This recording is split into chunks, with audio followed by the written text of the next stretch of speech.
भारतीय reserve bank यानी RBI के यूनिफाइड पेमेंट इंटरफेस, जिसे आप यूपीआई के नाम से जानते हैं, का दुनिया में डंका बज रहा है। यूपीआई ने आपकी जिंदगी को आसान भी किया है। छोटे मोटे पेमेंट जो हैं, अब आप देख रहे हैं कि सारे के सारे पेमेंट्स डिजिटल माध्यम से होते हैं, यूपीआई के जरिए होते हैं। यूपीआई ने भारत में डिजिटल पेमेंट के क्षेत्र में क्रांतिकारी बदलाव ला दिए हैं। इसके जरिए पैसा भेजना बहुत आसान हो गया है। यूपीआई से उत्साहित होकर अब आरबीआई डिजिटल क्रेडिट के जरिए लोन सेक्टर में बड़े बदलाव लाने की तैयारी कर रही है, जिसके बारे में हेडलाइन से पहले मैंने आपको बताया। यूपीआई के बाद आरबीआई अब यूनिफाइड लेंडिंग इंटरफेस यानी यूएलआई लॉन्च करेगा। इससे लोन लेना बहुत आसान हो जाएगा, खासतौर पर छोटे उद्यमियों और किसानों के लिए। पिछले साल रिजर्व बैंक ने 2 राज्यों में फ्रिक्शनलेस क्रेडिट को सक्षम बनाने वाले टेक्नोलॉजी प्लेटफॉर्म की पायलट प्रोजेक्ट शुरुआत की थी। क्या है यूनिफाइड पेमेंट इंटरफेस यानी यूपीआई और यूएलआई, जिसमें कि आपको यूनिफाइड लेंडिंग इंटरफेस के जरिए लोन लेना आसान हो जाएगा। इससे फायदा क्या है, इस पर चर्चा करेंगे। देखिए, ये इतना कॉम्प्लेक्स सब्जेक्ट होता है कई बार कि इसको जीवन में उतारना बड़ा आसान नहीं होता है। कुछ समय पहले तक यूपीआई को लेकर अगर हम चर्चा कर रहे होते तो आपके लिए समझना बड़ा मुश्किल होता, लेकिन आपकी जिंदगी का बड़ा अहम हिस्सा बन चुका है यूपीआई, तो आप बड़े आसानी से कह देते हैं यूपीआई। बेशक उसके फुल फॉर्म को बहुत सारे लोग ना जानते हों या ऐसी कई और तकनीकी चीजें ना जानते हो, लेकिन जिंदगी का हिस्सा बन गया। ये यूएलआई भी कुछ इसी तरीके से काम करेगा। कैसे काम करेगा, क्या आसानियां होंगी इससे, क्या क्या डिफिकल्टीज हो सकती हैं इसको लागू करने में, जैसे कई पहलू हैं जिस पर हम विस्तार से एक्सपर्ट्स के साथ चर्चा करेंगे। लेकिन उससे पहले ये छोटी सी रिपोर्ट देखिए।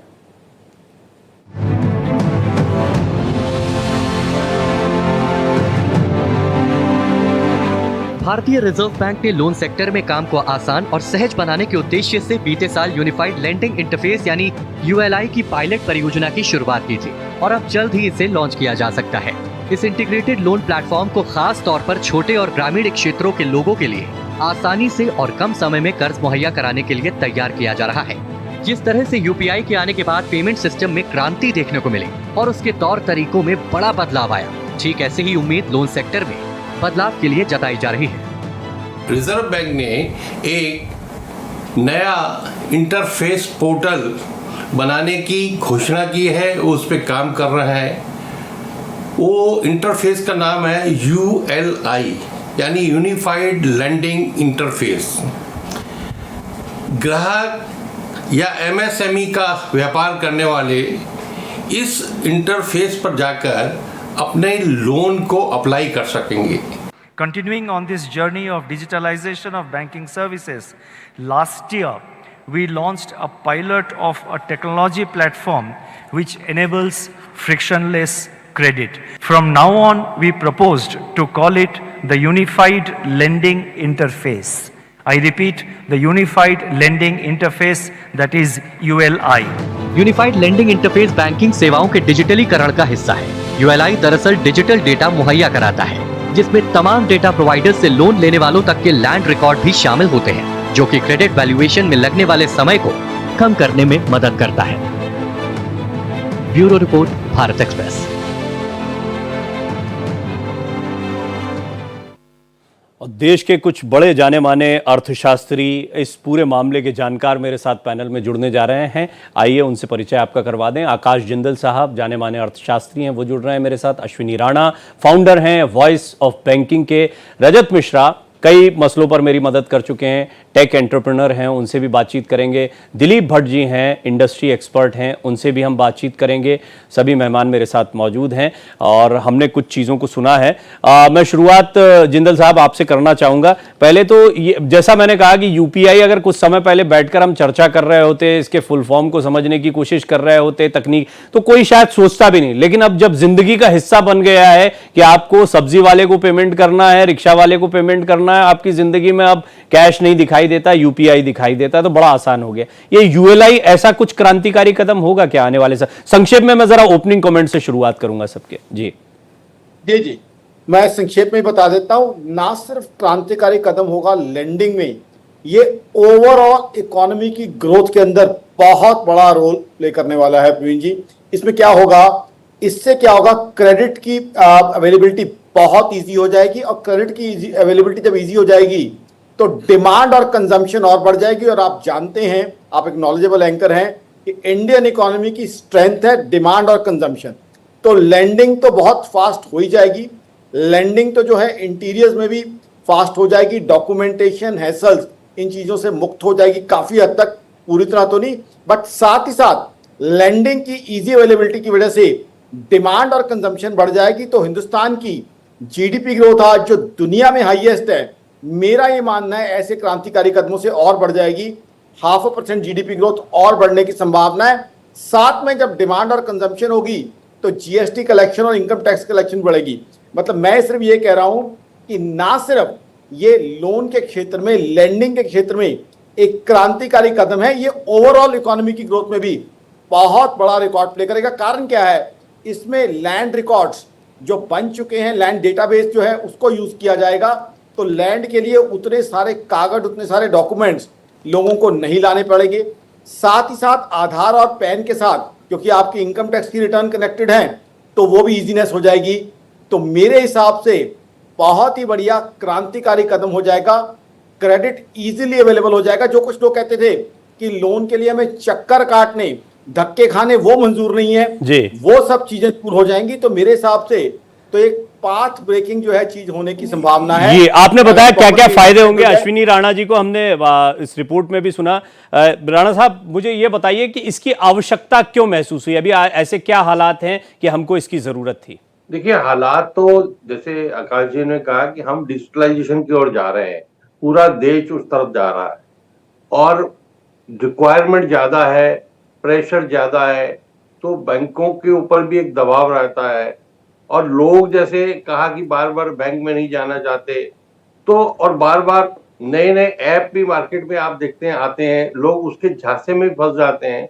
तो उन चीजों से छुटकारा पाने के लिए और जो है बिना रुकावट के जनता को, ग्राहकों को, एमएसएमई को लोन उपलब्ध कराने के लिए एक ये इंटरफेस रिजर्व बैंक ने शुरू किया। यूपीआई में भी देखेंगे आप, यूपीआई में सिर्फ पेमेंट नहीं करते हैं, आप कैश ट्रांजैक्शन नहीं करते हैं, आप दुनिया भर के और चीजें इंटरफेस पर अवेलेबल है। चाहे टिकट बुकिंग करनी है, चाहे आपको बिल भरने हैं, आपके भेजना है, बिल, जी जी, तो सारी चीजें, तो इस पर भी वो अवेलेबिलिटी जो बाकी चीजें हैं, चाहे लैंड रिकॉर्ड है या आधार, बाकी उसके कारण से बैंकों का समय भी बचेगा। अच्छा, मुझे छोटी सी एक बात जो जहन में आ रही थी, मैं जब रिपोर्ट देख रहा था, आपको सुन भी रहा था, आपको लगता है अभी लिमिट है? क्योंकि लोन जो है ना, वो एक इतना बड़ा स्पेक्ट्रम है जिसको डिफाइन करना बड़ा मुश्किल होता है। यहां पर हमने वो भी देखे हैं जो लोन लेके चलते बने, और वो भी देखे हैं जो लोन लेने के बाद में बेचारे फंदे पर भी टंग जाते हैं। बड़ी लोन का स्पेक्ट्रम बहुत बड़ा है। इसके बीच में वो मिडिल क्लास भी है जो लोन चुकता करने के लिए चल रहा है। ये आपको लगता है यूएलआई जो आएगा कुछ लिमिटेशंस के साथ में आएगा? नहीं, लिमिटेशन होंगी। कारण क्या है कि सभी तरह के लोन इस पर नहीं होंगे। छोटे कारोबारियों को शुरुआत होगी, एमएसएमई से शुरुआत। अभी भी पोर्टल है, अभी भी पीएसबी 59 पोर्टल है बैंकों का। आप लोन लेना चाहते हैं, उस पर अप्लाई कीजिए, 59 मिनट्स में आपका जो है वो लोन जो है अप्रूव हो जाएगा। मतलब आप उसके लिए एलिजिबल है नहीं एलिजिबल वो पता लग जाता है। आप उस बैंक में जाके बाकी फॉर्मेलिटीज कर सकते हैं, तो उससे भी एक लाभ हुआ है। मुझे ऐसा लगता है, इसको आसान भाषा में समझे, हम जो सिविल कहते हैं, वो सिविल जो है उसको ऑलरेडी आपके डॉक्यूमेंटेशन, आपका रिकॉर्ड होगा, तो आपकी एलिजिबिलिटी क्राइटेरिया पहले से तय होगा और वो सारी प्रोसेसिंग जो है आसान हो जाएगी। बिल्कुल। दिलीप जी, इंडस्ट्री की स्थिति को आप थोड़ा सा बताइए, किस तरह के लोगों को फायदा हो पाएगा और लोन की क्या लिमिटेशंस आप देखते हैं? क्योंकि कारोबारियों को तो लोन हमेशा फायदा, ऐसा कहा भी जाता है कि लोन उसी को लेना चाहिए जिसको चुकता करने की बहुत टेंशन ना हो, बल्कि वो उस लोन से और 2 गुना पैसा कमा सकता हो। इसलिए कहते हैं व्यवसायियों का लोन ही असली लोन होता है, बाकी सब तो लोन एक लाइबिलिटी है हमारे ऊपर। किस तरह के इंडस्ट्रीज को फायदा होगा और कैसे देखते हैं आप इसको इंडस्ट्री के लिहाज से? प्रवीण जी, बहुत बहुत धन्यवाद आपका। ये जो स्टेप है ना, ये एक जो हमारी जो देश में एक चल रहा है, स्लोगन चल रहा है, सबका साथ सबका विकास, एंड ये बहुत एप्टली और बहुत टाइमली आया।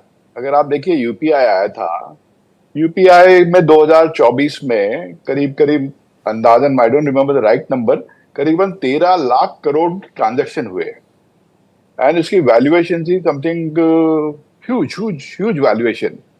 अब कमिंग बैक टू आपका जो प्रश्न है, country needed bottom top approach, कि आपको नीचे का तबका है उसको आपको अपने फाइनेंशियल सिस्टम में उसको एक इंक्लूसिव कैसे लाया जाए।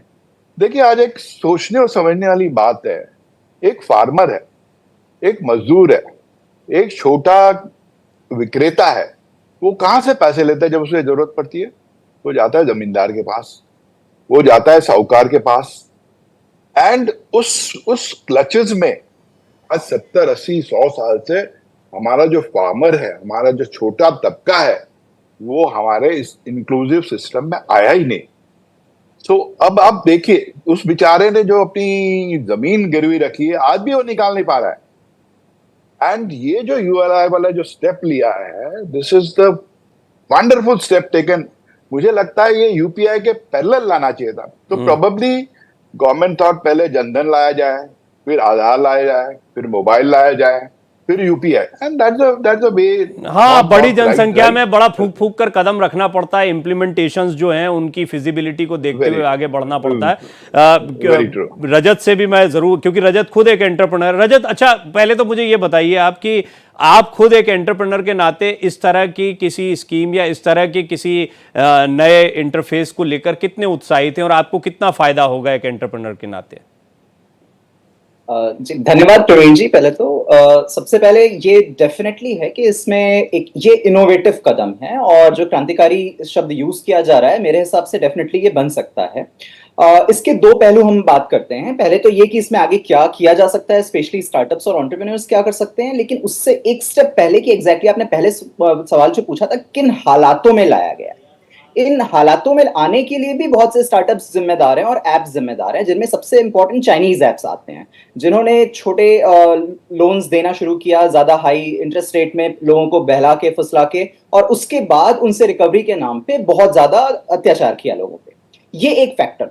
दूसरा जो हमने बजट के टाइम पर देखा कि मुद्रा लोन का पहले तो अमाउंट डबल किया गया, साथ ही साथ वित्त मंत्री ने यह भी बताया कि जो पीएसबीज हैं, पब्लिक सेक्टर बैंक्स हैं, वो इंटरनल असेसमेंट के लिए नए टूल्स लेकर आएंगे। मतलब एक इंटरनल टूल लेकर आएंगे जो क्रेडिट असेसमेंट का काम करेगा। यानी कि अब तक जो रिक्वायरमेंट होती थी जिनके बेसिस पे आपका स्कोर चेक किया जाता था कि आप कितनी क्रेडिट वर्दीनेस है, इसे मॉडिफाई किया जाएगा। तो उनमें से ये सारे जो पहलुओं को आप देखते हैं तो उसमें यूएलआई एक स्वाभाविक कदम, और इन सब हालातों के बीच में ये आ रहा है।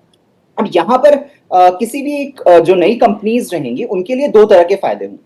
पहला तो ये कि वो इसके बेसिस पर लोन ले सकते हैं, जो छोटे अमाउंट का लोन है, एमएसएमईज लोन की बात हुई ही। साथ ही साथ जिस तरह से यूपीआई पर नए इनोवेशंस किए गए, मतलब यूपीआई एक बेस इंफ्रास्ट्रक्चर प्रोवाइड करता है, डिजिटल इंफ्रास्ट्रक्चर, जिसके ऊपर जैसे अगर हमने गूगल पे देखा या फोन पे देखा या पेटीएम जैसी कंपनीज को आते हुए देखा, उन्होंने इसके ऊपर इनोवेट किया। सेम यही चीज यूएलआई के साथ भी होगी, बिकॉज इसमें आरबीआई ने अभी कहा है कि वो एपीआईज को अलाउ करेगा। मतलब यूएलआई में जो भी सिस्टम रहेगा, इसका इस्तेमाल या प्लग इन मॉडल के थ्रू डायरेक्टली बाकी कंपनीज भी जो इस फिनटेक एनवायरनमेंट में हैं या इंडस्ट्रीज को लोन प्रोवाइड करने की फील्ड में हैं, वो यूज करेंगी। तो वो इसमें और इनोवेट कर सकती हैं और नए नए तरीके निकल सकते हैं। ये तकनीकी पहलू थोड़ा और समझूंगा, सुरक्षात्मक लहजे से भी समझूंगा। दूसरी महत्वपूर्ण बात है, ये जो रोज रोज फोन आते हैं ना, हम तो नहीं चाहते तब भी लोन लेना है क्या, लोन लेना है क्या, आप लोगों के पास भी आते होंगे। जिंदल साहब, ये लोन जो नहीं भी चाहिए होता है तब भी लोन के लिए बहुत बोला जाता है, जिन्हें चाहिए होता है उनके लिए बड़ी समस्या होती है क्योंकि उनकी एलिजिबिलिटी क्राइटेरिया एक चिंता का विषय। यूएलआई क्या बदल देगा? प्रवीण जी, आपने एक बहुत खूबसूरत बात कही थी अभी तक सिबिल की। देखिए, सिबिल एक पहले बहुत अच्छा स्टेप था। सिबिल क्या है? अगर आकाश जिंदल नया लोन लेने जाता है तो आकाश जिंदल का आज तक का क्रेडिट ट्रैक रिकॉर्ड बताता है कि आकाश जिंदल ने जो लोन लिए हैं, क्या वो समय पे पे किए हैं, टाइमली पेमेंट की है कि नहीं की है, या डिफॉल्ट किया है, या क्रेडिट पेमेंट का रिकॉर्ड कैसा है। ये उसके साथ एक फॉरवर्ड इंटीग्रेशन हो जाएगी। ये भी बता देगा कि आकाश जिंदल की बोरोइंग कैपेबिलिटी क्या बनती है। अब इसमें क्या है, एक बड़ी इंपॉर्टेंट चीज है, लैंड के रिकॉर्ड्स और डेटा इकट्ठा किया जा रहा है। आधार और पैन से आपकी इन्वेस्टमेंट्स की इंफॉर्मेशन होगी। तो जैसे सिबिल ने बहुत चीजें बैंकिंग इंडस्ट्री के अंदर बहुत रिफाइन कर दी हैं, अगर कोई व्यक्ति जो आज तक डिफॉल्ट करने की मेंटेलिटी रखता था या बैंकों से पैसा लेता था, चुकाता नहीं था, तो जाहिर सी बात है उसका सिबिल खराब हो जाता है।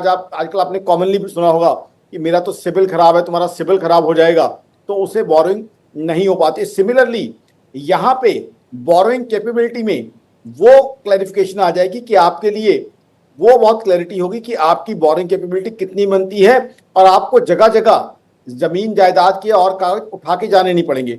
तो मेरे हिसाब से बहुत ही बढ़िया, बहुत ही रिक्वायर्ड स्टेप है। जहां तक आपका ये प्रश्न है कि ये जो तरह तरह के कॉल्स आते हैं, देखिए वही बात होती है कि वो जो कॉल कर रहा है, क्या वो व्यक्ति ऑथोराइज्ड है, नहीं है, क्या वो आपको टर्म्स एंड कंडीशन सही बता रहा है, क्या उसको खुद अच्छे से नॉलेज भी है कि नहीं है, तो वो सारे प्रश्न यहाँ पे आ जाते हैं जी। तो इसीलिए जब एक प्रॉपर इतना बढ़िया सिस्टम होगा तो इसका मतलब ये है कि ऑथोराइज्ड लोग ही जो लेंडिंग करते हैं, क्वालिटी लेंडिंग, उनको एक्सेसिबल होगा, उनके साथ आपका कनेक्शन होगा, यानी सीरियस बोरोअर्स होंगे, सीरियस लेंडर होंगे और क्वालिटी इंफॉर्मेशन डिसेमिनेशन होगी। ये नहीं होगा कि कोई गलत बयानी की जाए, गलत चीज व्यवस्था बताई में जाए। सुधार आएगा और ज्यादा पारदर्शिता आएगी, ये बात, आपकी बात स्पष्ट समझ में। अश्विनी जी, एक टर्म चलती है गुड लोन बैड लोन, और हमारे यहाँ क्योंकि अभी जो दर्शक मुझे देख रहे होंगे वो सामान्य लोग हैं, इसमें कोई दो राय नहीं, इंडस्ट्री से जुड़े कई लोग देख रहे होंगे, लेकिन वो ये जानकारियां जुटा भी लेते हैं अन्य सोर्सेज से जैसे ही उनके काम की बात आती है।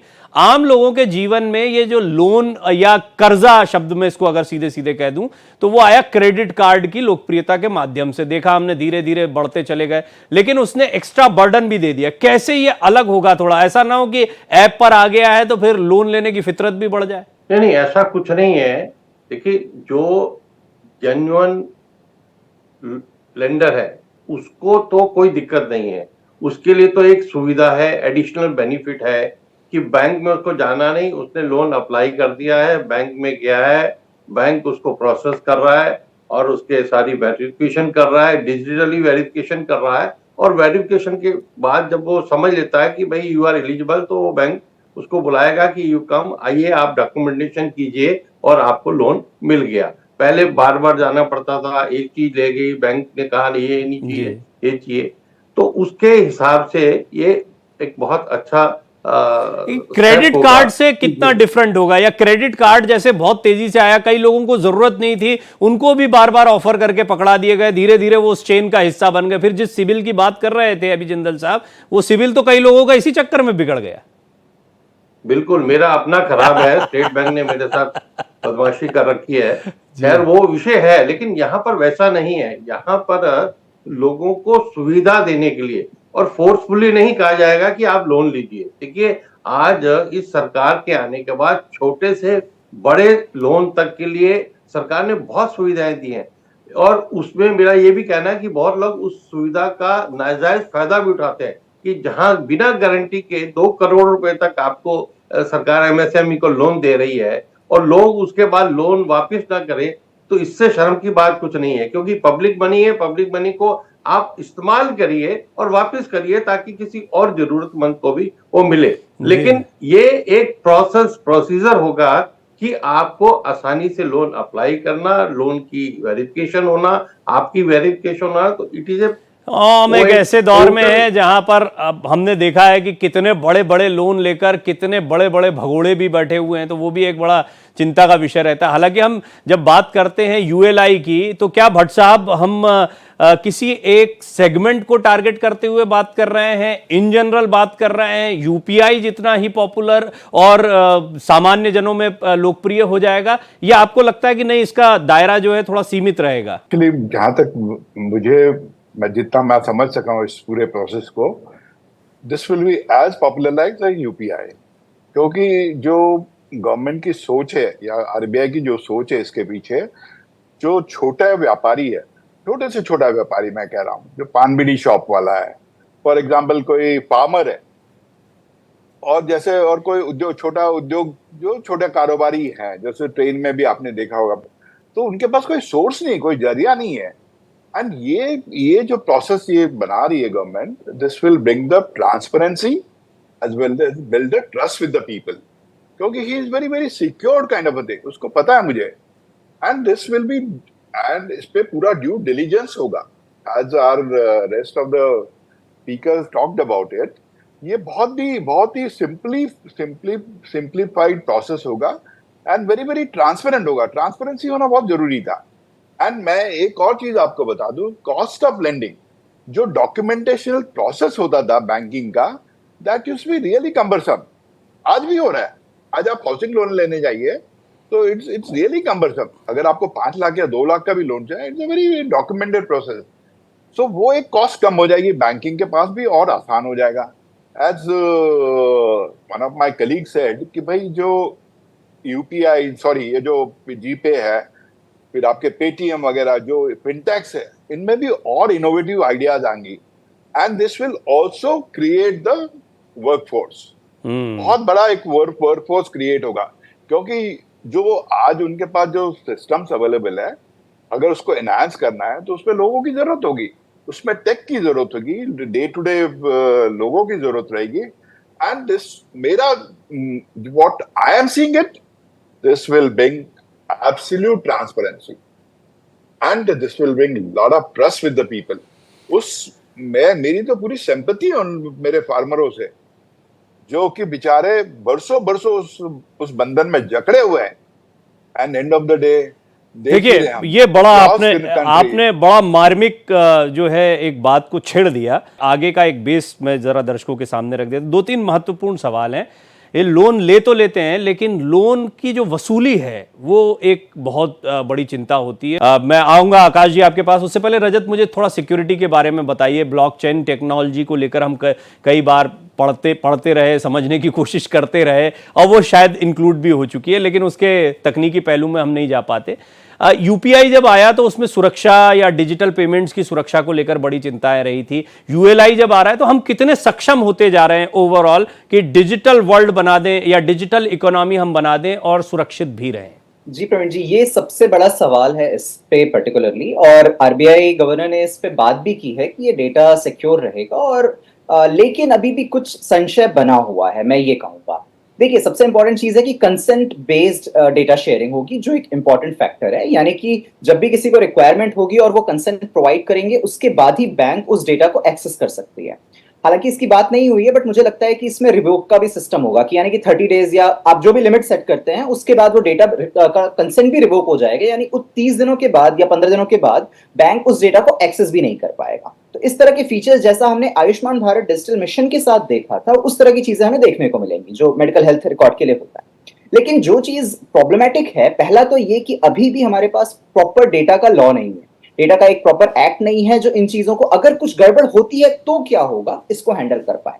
सेकेंड, ब्लॉकचेन डेफिनेटली बहुत इंपॉर्टेंट रहेगा। उससे आप बहुत सारे, उससे डेटा सिक्योरिटी भी होगी और बेटर, फास्ट और स्पीडी प्रोसेस भी होगा, वेरी ट्रू। लेकिन ये कि जो जहां डेटा का सोर्स है या जहां डेटा को स्टोर किया जा रहा है, वो हैक प्रूफ नहीं, वहां से अभी भी आप डेटा ले सकते हैं। जैसे आधार का डेटा है, आधार का डेटा भी इसी तरह से शेयर होता है कि आप उसे अपना एक्सेस देते हैं, चाहे फिंगरप्रिंट के बेसिस पे दें, नंबर के बेसिस पे दें, ओटीपी के बेसिस पे दें, बट जहां पर डेटा का स्टोरेज है, बिकॉज ये हमने बहुत बार सुना है कि आधार का डेटा चोरी हो गया है, ये प्रॉब्लम खत्म नहीं होगी उसके लिए। और लेकिन मैं ये जरूर कहूंगा कि हम जिस दिशा में अभी मूव कर रहे हैं, हम डेफिनेटली इस चीजों को ज्यादा सिक्योर बनाने की तरफ जा रहे हैं, लेकिन प्रॉब्लम्स अभी भी हैं। और दूसरा, एक और बात जो हो रही है जिसमें हम मे भी एक बार और आगे चर्चा कर सकते हैं, जो इकोनॉमी की प्रॉब्लम्स रहेंगी। जैसे आपने ही सवाल पूछा था कि जो बड़ा 1000 करोड़ का, 1 लाख करोड़ का लोन लेके भाग जाते हैं, उनका क्या होगा, या जो डिफॉल्ट कर जाते हैं, बिल्कुल डिफॉल्टर हो जाते हैं, ये यूएलआई उन चीजों को रिजॉल्व नहीं कर सकता है। ये सिर्फ जेन्युइन डिफॉल्टर, जो भी भज्जी भी बात कर रहे थे, उनको असिस्ट करेगा, ये बिल्कुल सही है, उनका काम आसान कर देगा। लेकिन जिनके जहां इकोनॉमी की बेसिक प्रॉब्लम रहेगी, जो सेविंग की प्रॉब्लम्स है, जो क्रेडिट की प्रॉब्लम्स है, या ओवरऑल सेंस में ग्रो करने की प्रॉब्लम्स है, वो यूएलआई के बेसिस पे रिजॉल्व नहीं होगी। हाँ, उसके लिए आपको बाकी स्टेप्स लेने पड़ेंगे, जहां पर एक डिजिटलाइजेशन के थ्रू हम एक स्ट्रीमलाइनिंग प्रोसेस का काम। जी, आकाश जी, एक सवाल तो जहन में सभी के आ रहा है कि यूपीआई जिस तरह हमारे फोन में आ गए, ये उतना ही कॉमन है यूएलआई, या आप इसको मानते हैं, जो मैं भट्ट साहब से भी पूछ रहा था, कि ये बहुत स्पेसिफिक रहेगा, यानी सबको जरूरत तो होती नहीं लोन की। हालांकि हम देखते हैं आजकल बैंकिंग, जो नेट बैंकिंग का इस्तेमाल करते हैं, बैंक के ऐप्स का इस्तेमाल करते हैं, उनके पास भी इस तरह की कई सुविधाएं होती हैं लोन्स को एक्सेस करना। अगर उनका सिबिल अच्छा है तो कोट अनकोट, तो उनको आसानी से वो चीजें मिलती हैं, पर्सनल लोन के ऑफर मिलते हैं। कैसे अलग होगी ये चीज, थोड़ा सा ये बताइए। प्रवीण जी, आपने बहुत खूबसूरत सवाल पूछा। इसका पहला जवाब तो ये है, India was a country of savers. एक जमाना था 80s 90s में, हम पैसे बचाने में जो है इंटरेस्ट रखते थे। अब now we are a country of spenders. आज की जो यंग जनरेशन है 20s में, अर्ली 30s में, वो खर्चा करना पसंद करती है। आप देखते हैं नया मोबाइल फ़ोन आता है, नया आईफोन आता है तो किस तरह की होड़ लग जाती है और कितनी रैम्पेंट बोरिंग होती है लेने के लिए। तो अब बोरिंग जो है एक कॉमन प्लेस हो गई है। और इसी पॉइंट को मैं आगे एक्सटेंड करूंगा। अभी तक हम बात कर रहे थे कि लैंडिंग कितनी कन्वीनियंट हो जाएगी, लैंडिंग कैसे होगी। मैं इसको एक और चीज़ बताना चाहता हूँ, इससे क्या होगा, इकोनॉमी इटसेल्फ की भी ग्रोथ हो जाएगी। जब लैंडिंग ईजी हो जाएगी तब जितनी बोरोइंग होगी, लोग बोरोइंग करेंगे, एक नया टू व्हीलर खरीदेंगे, एक नई गाड़ी खरीदेंगे, उससे इकोनॉमी बहुत ग्रो कर जाएगी। मैं आपको डेटा देता हूं, एक नया टू व्हीलर बिकता है 8,000 लोगों को रोजगार मिलता है, एक नई गाड़ी बिकती है 20,000 लोगों को रोजगार मिलता है। तो ये इकोनॉमी इटसेल्फ को पेस दे देगा, इकोनॉमी इटसेल्फ को तेजी दे देगा। आज दुनिया की बड़ी इकोनॉमीज में से हिंदुस्तान फास्टेस्ट ग्रोइंग इकोनॉमी है। मेरी ऑर्गेनाइजेशन आकाशडॉट का मानना है ये इकोनॉमी को तेजी देगा। एक अभी जो बात हो रही थी कि क्या इससे उसके बाद रिकवरी इजी होगी, जी हाँ। देखिए इसके साथ साथ एक बड़ा इंपॉर्टेंट फीचर आ रहा है, लैंड का डेटाबेस। यानी अगर कोई व्यक्ति गलत जमीन के कागजात देके लोन लेने की कोशिश करेगा या गलत कोई एफिडेविट देगा तो वो बात नहीं बन पाएगी, क्योंकि लैंड का डेटाबेस भी एक्सेसिबल होगा। सरकार लैंड का डेटाबेस जो बना रही है वो लेंडर के पास अवेलेबल होगा कि ये जमीन इसके नाम पे है या नहीं है जी। तो उसके बाद गलत लैंडिंग भी जो है उसमें पॉसिबिलिटी कम हो जाएगी। क्योंकि कोई व्यक्ति अगर गलत इंटेंशन रखता है, कोई भी व्यक्ति है, वो अगर जमीन के फर्जी कागजात लेके बैंक में जाएगा और अगर वो किसी भी तरह से पहले कामयाब हो जाता था, अब उसके लिए सुगम नहीं होगा। अब इसमें अगर एक व्यक्ति ने 1 करोड़ की जमीन अपनी गिरवी रखी है, लोन लिया है 70 लाख का, 30 लाख की उसने लोन पे कर दिया, उसके बाद वो डिफॉल्ट करता है, जमीन 1 करोड़ की तब तक बढ़ के 1.5 करोड़ की हो जाएगी, तो क्या वो डिफॉल्ट करेगा? तो मेरे हिसाब से इस चीज को भी जो है ये कुछ हद तक कवर करके चल रहा है, क्योंकि लैंड का जो सरकारी डेटाबेस है वो आपके पास अवेलेबल होगा, लेंडर के पास। हाँ, ये आपने एक इंपॉर्टेंट बात कही कि हम जो डिजिटाइजेशन की तरफ बढ़ रहे हैं वो बात सिर्फ इकोनॉमिकल नहीं है, हम सारे डेटा को या इंडिविजुअल्स की जो एकदम ठीक ठीक सही सही जानकारियां हैं उससे और चीजों को बहुत स्मूथ कर सकते हैं। अच्छा, मुझे भट्ट साहब एक चीज बताइए, आप क्योंकि इंडस्ट्री को जानते हैं, ये एक दिल का सवाल भी और बहुत सारे दर्शक इससे कनेक्ट करेंगे। मैंने हालांकि राणा साहब से ये पूछा भी था, मैं चाहूंगा आप भी थोड़ा प्रकाश डालें। एक गुड लोन बैड लोन की बात होती है, हमें तो यही सिखाया गया भैया लोन ना हो तो बहुत अच्छा, कर्जे के लिए हमारे यहाँ स्तोत्र पढ़े जाते हैं, पूजा पाठ के अनुष्ठान बताए जाते हैं कि कर्जे से मुक्ति कैसे हो जाए, और यहां हम कर्जे को, तो मुझे ये बताइए कर्जा किसके लिए जरूरी और कर्जा लेने का सही तरीका क्या होता है? बहुत सारे लोग आपसे ये जानना चाहेंगे। सो देखिए, अलग अलग सेगमेंट के लोग हैं। Let's not talk about MSMEs even. उनके पास अपने प्रोसेस है, उनके पास अपने लॉज हैं, उनके पास अपनी इंटरनल इंफ्रास्ट्रक्चर है where they are able to push it. मेरा अपना ये मानना है, I am very very firm believer of this. ये जो यूएलआई ला रही है गवर्नमेंट ऑफ इंडिया, आरबीआई, ये बहुत ही सेंसिटिव स्टेप है, आई मस्ट टेल यू, क्योंकि इसमें government has not kept in the mind the people. किसी को भी नहीं। देखिए यूपीआई में आज आपकी 1 लाख रुपए की अपर लिमिट है, 25,000 से 1 लाख तक। तो व्हाट गवर्नमेंट, मुझे ऐसा लगता है कि government will bring some upper value to it, and उसकी फिजिबिलिटी जब दिलीप भट्ट अप्लाई करेगा तो उसकी फिजिबिलिटी देखी जाएगी। और यहाँ पे मुझे नहीं लगता है CIBIL will have any role to play. CIBIL will not have any role. आज अगर एक फार्मर है या एक छोटी सी दुकान है या चाय वाला है रोड साइड पे, अगर उसके पास तो कोई कहे नहीं, कोई सिस्टम, अगर उसको कहेगा बैंक के भाई सिबिल लिया तेरा, it will not going to work. इसमें जो गवर्नमेंट का एम है टू ब्रिंग द पीपल, मतलब जो हमारे एक तबका बंदा है, कितना जेन्युइन है ये देखा जाएगा, उसका पैन कार्ड हो, उसकी जानकारियां बिल्कुल ट्रू हो, ये बंदा कितना जेन्युइन है, किस काम के लिए ले रहा है, ये देखा जाएगा। देखिए आधार है, पैन कार्ड है, आप हर एक के पास है, एक बेसिक मोबाइल फोन हर एक के पास है। So that will provide him the insight कि भैया दिस पर्सन जो भी मेरे पास आ रहा है he is a जीनियर person. So that will be ascertained. That system will, that process will ascertain. आज होता क्या पता है, जैसे दिलीप भट्ट ने एक 2 लाख रुपए का लोन अप्लाई किया, अप्लाई करने के बाद में आपके घर पे 4 बार घंटी बजती है टू वेरीफाई कि भाई दिलीप भट्ट वहां रहता है या नहीं रहता है। This will be done digitally, it will map you कि दिलीप भट्ट इस घर में रह रहा है, ये नंबर है, ये लेन है, ये फ्लैट नंबर है.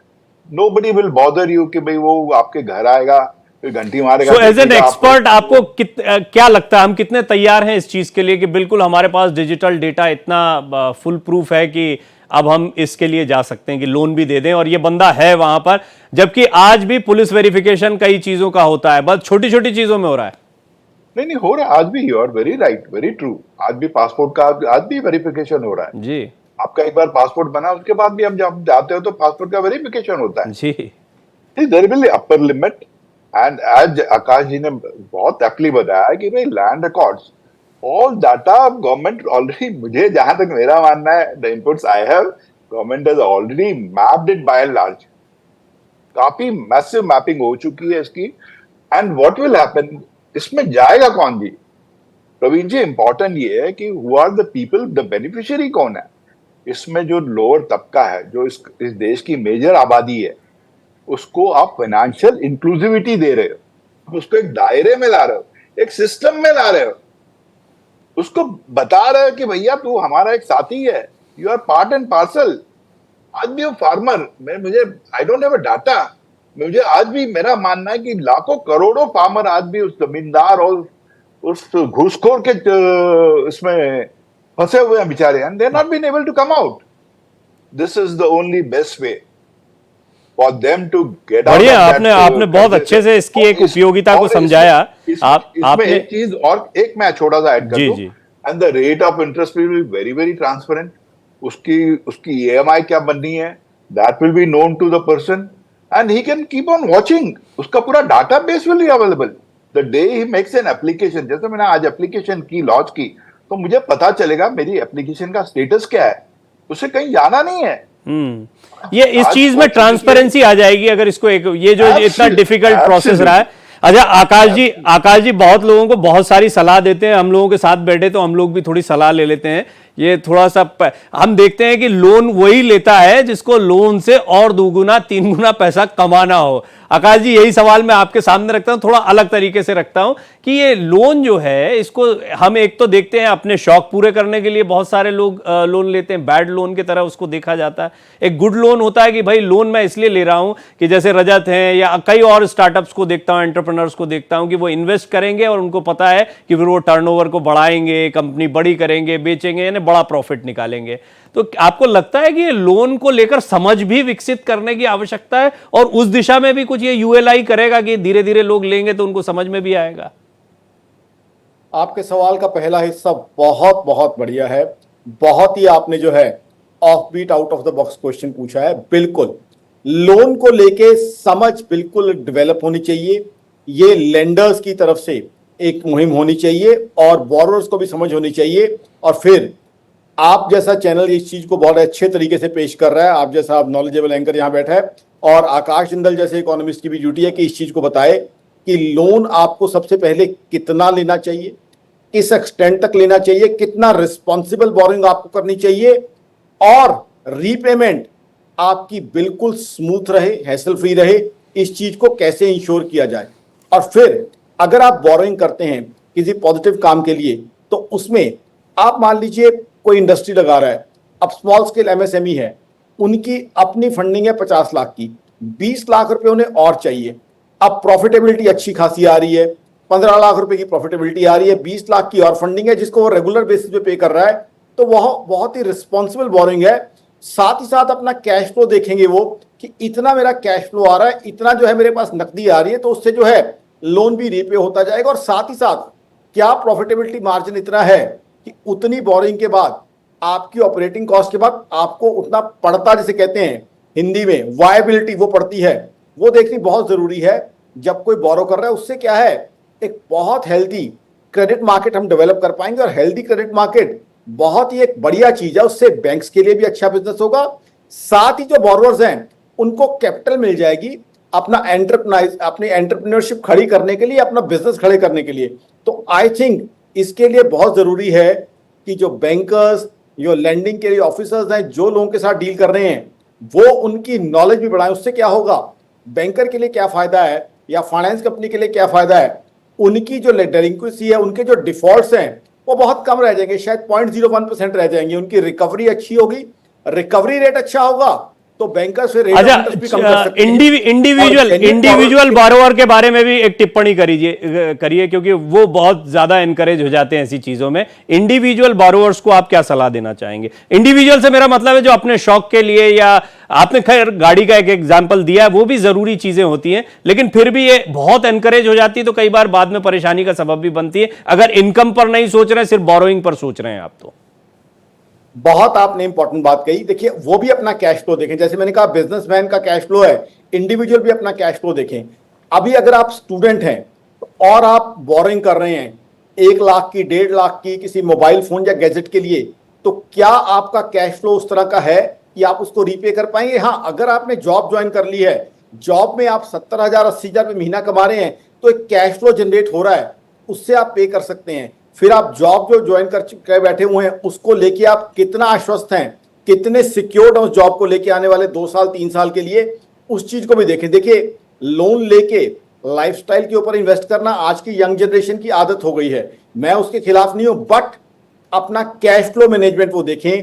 मेरी ऑर्गेनाइजेशन akashjindal.in का ये मानना है कि वो कैश फ्लो अपना देखें कि कैश फ्लो उनका किस तरीके से है, ताकि वो लोन को रीपे कर पाए। लाइफस्टाइल भी जो है आज के यंगस्टर्स के लिए एक बहुत जरूरी चीज हो गई है, और जहां वो खर्च करता है 50 लोग उससे, हालांकि बड़े स्मार्ट हो गए, मैं ये भी मानूंगा। मैं आजकल के यंगस्टर्स को देखता हूं, वो पैसे को लेकर शायद जो पुरानी पीढ़ी रही है उससे ज्यादा समझदार हैं। हाँ, गड़बड़ियां हर जगह होती हैं तो उसके लिए सतर्कता बहुत जरूरी है। अश्विनी राणा जी, मैं आपसे जानना चाहूंगा, गुड लोन बैड लोन में बार बार पूछता रहा, आप अभी क्या सलाह देना चाहेंगे? क्योंकि मुझे ऐसा लगता है कि ये यूपीआई आया था तब तो हम चर्चा कर नहीं पाए क्योंकि पता ही नहीं था, बैठ के बात भी करते तो क्या करते, कोई समझने में बहुत समय लगा, लेकिन प्रैक्टिकली होते होते समझ में आ गया। क्या यूपीआई के समकक्ष ये कोई चीज दिखाई दे रही है, या बैंकिंग एप्लीकेशंस जो हैं, एप्स जो हैं, उससे मिलता जुलता कुछ है, या कुछ चाइनीज एप्स का जिक्र रजत ने किया था, वैसी कोई चीज दिखाई दे रही है? एग्जैक्टली क्या होगा और क्या कुछ बदलने वाला है और कब से? ये 2-3 प्रश्न है, मैं चाहूंगा कि इसको थोड़ा सम अप करें आप। देखिए कि बहुत जल्दी इसको पायलट प्रोजेक्ट के रूप में 1-2 स्टेट में सरकार ने शुरू किया है कि कैसे चल रहा है, तो इसको बाकी जगह पर भी इसको जो है रिजर्व बैंक जो है इसको लॉन्च करने वाला है बहुत जल्द। और इससे क्या है कि ये हम किसी के साथ कंपैरिजन नहीं करें कि भाई वो ऐसा, लेकिन एक जस्ट इंटरफेस की बात आई कि यूपीआई एक इंटरफेस है, उसमें कैसी फैसिलिटी अवेलेबल है यहाँ पर भी।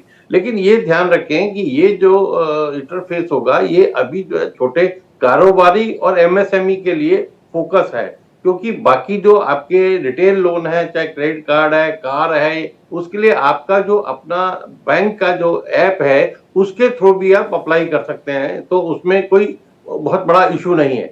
बेसिकली उन लोगों के लिए है कि भाई जो ग्रोथ हो मार्केट में, जिनको रिक्वायर्ड है, जो बिजनेस कर रहे हैं, जो अपनी इंडस्ट्री लगा रहे हैं, उनको पैसा जो क्रेडिट जो है अवेलेबिलिटी हो।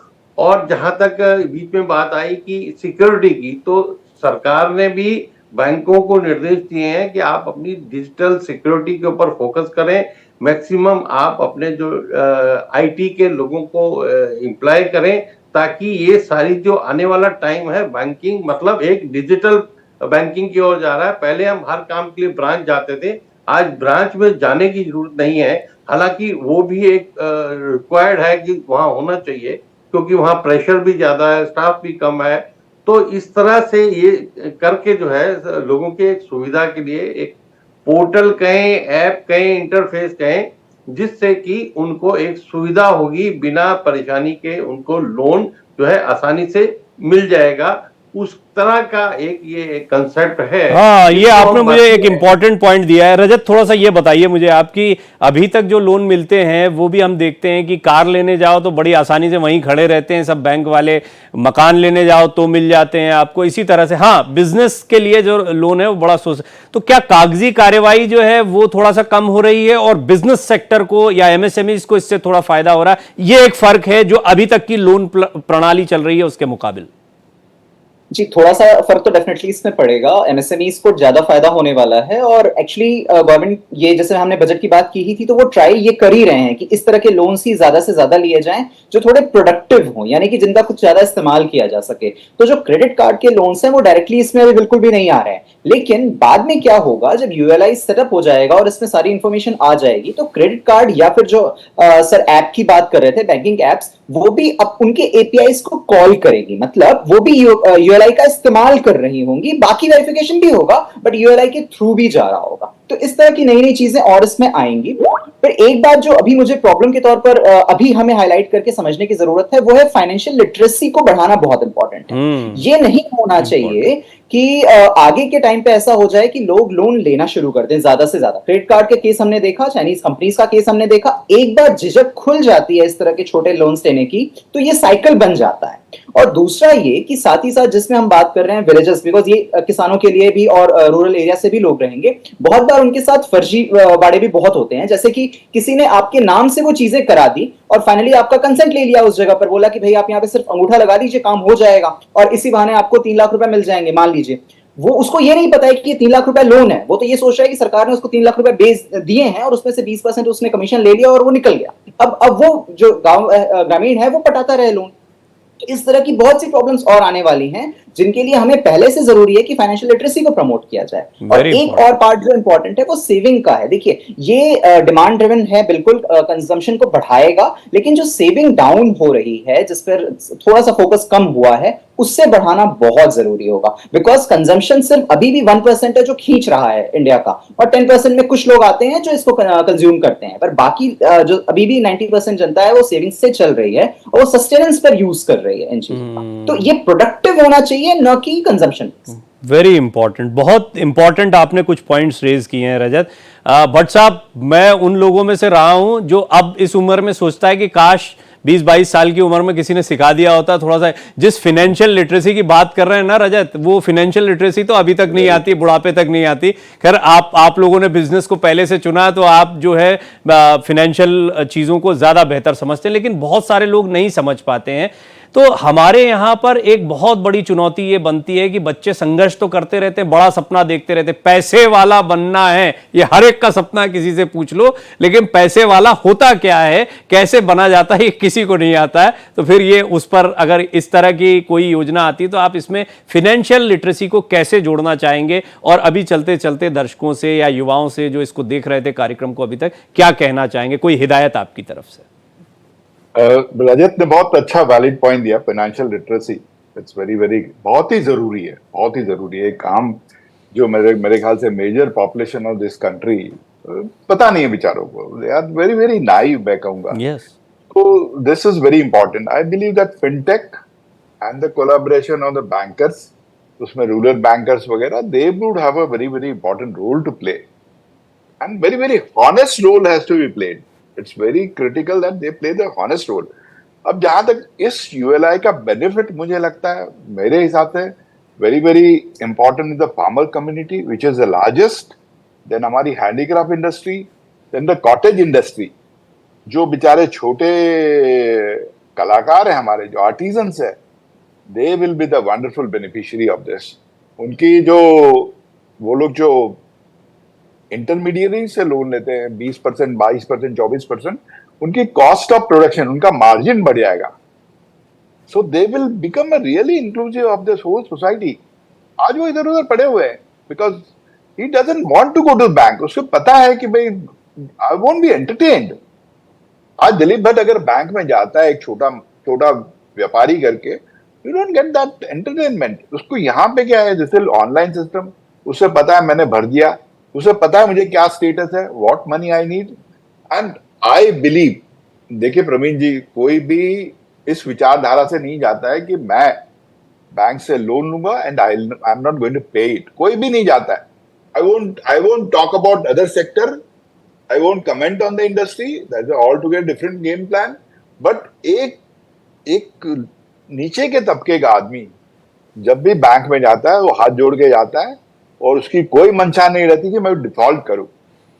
अब जैसे खेती करनी है, उसको उसके पास पैसे नहीं है, और वो जाता किसके पास है? साहूकार के पास जाता है, and then he gets stuck.